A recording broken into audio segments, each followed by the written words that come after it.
Welcome back to the Free Video Books channel. Today we're reading The Sargasso Sea, of 20,000 Leagues Under the Sea by Jules Verne. Before we get started, why not like and subscribe? Now, sit tight and let's get into it. That day the Nautilus crossed a singular part of the Atlantic Ocean. No one can be ignorant of the existence of a current of warm water known by the name of the Gulf Stream.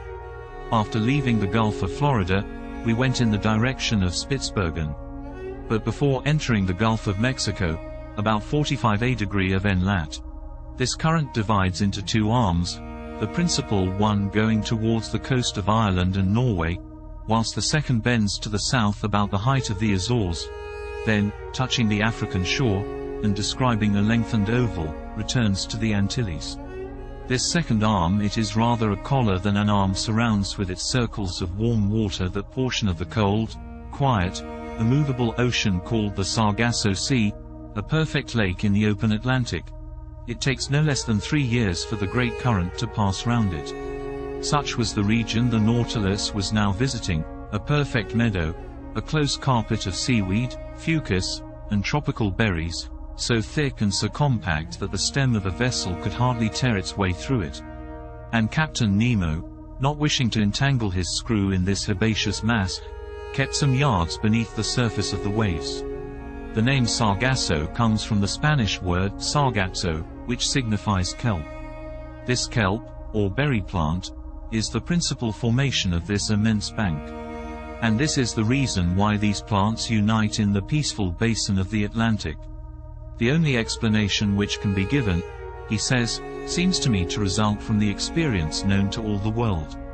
Place in a vase some fragments of cork or other floating body, and give to the water in the vase a circular movement, the scattered fragments will unite in a group in the center of the liquid surface, that is to say, in the part least agitated. In the phenomenon we are considering, the Atlantic is the vase, the Gulf Stream the circular current, and the Sargasso Sea the central point at which the floating bodies unite. I share Maury's opinion, and I was able to study the phenomenon in the very midst, where vessels rarely penetrate. Above us floated products of all kinds, heaped up among these brownish plants, trunks of trees torn from the Andes or the Rocky Mountains, and floated by the Amazon or the Mississippi, numerous wrecks, remains of keels, or ships' bottoms, side planks stove in, and so weighted with shells and barnacles that they could not again rise to the surface. And time will one day justify Maury's other opinion, that these substances thus accumulated for ages will become petrified by the action of the water and will then form inexhaustible coal mines, a precious reserve prepared by far-seeing nature for the moment when men shall have exhausted the mines of continents. In the midst of this inextricable mass of plants and seaweed, I noticed some charming pink halcyons and actiniae, with their long tentacles trailing after them, and medusa, green, red, and blue. All the day of the 22nd of February we passed in the Sargasso Sea, where such fish as are partial to marine plants find abundant nourishment. The next, the ocean had returned to its accustomed aspect. From this time for 19 days, from the 23rd of February to the 12th of March, the Nautilus kept in the middle of the Atlantic, carrying us at a constant speed of 100 leagues in 24 hours. Captain Nemo evidently intended accomplishing his submarine program, and I imagined that he intended, after doubling Cape Horn, to return to the Australian seas of the Pacific. Ned Land had cause for fear. In these large seas, void of islands, we could not attempt to leave the boat. Nor had we any means of opposing Captain Nemo's will.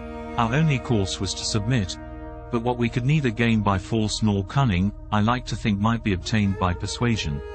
This voyage ended, would he not consent to restore our liberty, under an oath never to reveal his existence, an oath of honor which we should have religiously kept? But we must consider that delicate question with the captain. But was I free to claim this liberty? Had he not himself said from the beginning, in the firmest manner, that the secret of his life exacted from him our lasting imprisonment on board the Nautilus? And would not my 4 months' silence appear to him a tacit acceptance of our situation?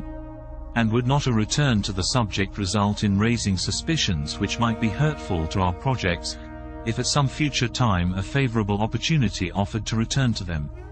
During the 19 days mentioned above, no incident of any kind happened to signalize our voyage. I saw little of the captain. He was at work. In the library I often found his books left open, especially those on natural history. My work on submarine depths, conned over by him, was covered with marginal notes, often contradicting my theories and systems, but the captain contented himself with thus purging my work. It was very rare for him to discuss it with me.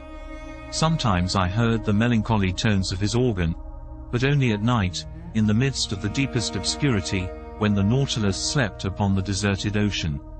During this part of our voyage we sailed whole days on the surface of the waves. The sea seemed abandoned. A few sailing vessels, on the road to India, were making for the Cape of Good Hope. One day we were followed by the boats of a whaler, who, no doubt, took us for some enormous whale of great price. But Captain Nemo did not wish the worthy fellows to lose their time and trouble, so ended the chase by plunging under the water. Our navigation continued until the 13th of March. That day the Nautilus was employed in taking soundings, which greatly interested me. We had then made about 13,000 leagues since our departure from the high seas of the Pacific. The bearings gave us 45° 37' Euro squared S lat, and 37° 53' Euro squared W long. It was the same water in which Captain Denham of the Herald sounded 7,000 fathoms without finding the bottom. There, too, Lieutenant Parker, of the American frigate Congress, could not touch the bottom with 15,140 fathoms. Captain Nemo intended seeking the bottom of the ocean by a diagonal sufficiently lengthened by means of lateral planes placed at an angle of 45° with the waterline of the Nautilus. Then the screw set to work at its maximum speed, its four blades beating the waves with indescribable force. Under this powerful pressure, the hull of the Nautilus quivered like a sonorous chord and sank regularly under the water. At 7,000 fathoms I saw some blackish tops rising from the midst of the waters, but these summits might belong to high mountains like the Himalayas or Mont Blanc, even higher, and the depth of the abyss remained incalculable. The Nautilus descended still lower, in spite of the great pressure. I felt the steel plates tremble at the fastenings of the bolts, its bars bent, its partitions groaned. The windows of the saloon seemed to curve under the pressure of the waters. And this firm structure would doubtless have yielded, if, as its captain had said, it had not been capable of resistance like a solid block. We had attained a depth of 16,000 yards, 4 leagues, and the sides of the Nautilus then bore a pressure of 1,600 atmospheres, that is to say, 3,200 pounds. To each square 2/5 of an inch of its surface. What a situation to be in! I exclaimed. To overrun these deep regions where man has never trod. Look, Captain, look at these magnificent rocks, these uninhabited grottos, these lowest receptacles of the globe, where life is no longer possible. What unknown sights are here? Why should we be unable to preserve a remembrance of them? Would you like to carry away more than the remembrance? Said Captain Nemo. What do you mean by those words? I mean to say that nothing is easier than to make a photographic view of this submarine region. I had not time to express my surprise at this new proposition, when, at Captain Nemo's call, an objective was brought into the saloon. Through the widely open panel, the liquid mass was bright with electricity, which was distributed with such uniformity that not a shadow, not a gradation, was to be seen in our manufactured light. The Nautilus remained motionless, the force of its screw subdued by the inclination of its planes. The instrument was propped on the bottom of the oceanic sight, and in a few seconds we had obtained a perfect negative. But, the operation being over, Captain Nemo said, "Let us go up. We must not abuse our position, nor expose the Nautilus too long to such great pressure." "Go up again," I exclaimed. "Hold well on." I had not time to understand why the captain cautioned me thus, when I was thrown forward onto the carpet. At a signal from the captain, its screw was shipped, and its blades raised vertically. The Nautilus shot into the air like a balloon, rising with stunning rapidity, and cutting the mass of waters with a sonorous agitation. Nothing was visible.